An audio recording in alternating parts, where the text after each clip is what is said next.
Во 2014-та луѓето излегоа на улица да го свртат вниманието за климатските промени.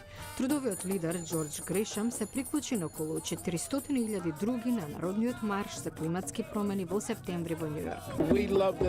Ја сакаме планетата, сакаме да имаме иднина, сакаме оние кои што не представуваат да знаат дека сакаме ова да е на нивната агенда, затоа што во спротивно не ни требаат. Во говор на самитот на Обединетите нации за климатски промени неколку дена подоцна, председателот Барак Обама побара акција.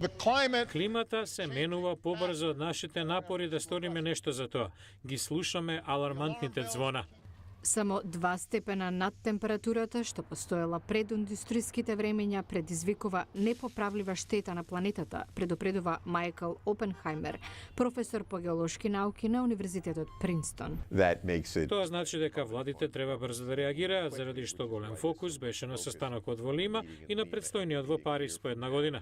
Во Перу за прв пат држави како Кина и Индија се приклучија на побогатите во намалување на испуштањето на штетни гасови. Државниот секретар Џон Кери ја потенцираше нивната одговорност. Преку половина од испуштените штетни гасови на глобално ниво доаѓаат од земјите во развој. Затоа е императив и тие да реагираат. Кина и САД потпиша историски договор со кој Вашингтон се обврзува да го намали ваквото загадување меѓу 26 и 28% до 2025-та. Кина кажа дека врвот на незиното испуштање на штетни гасови ќе биде постигнат до 2030-та. Експертите потенцираат дека планови за почиста животна средина се очекуваат и од другите земји во рамки на подготовката за договорот во Париз.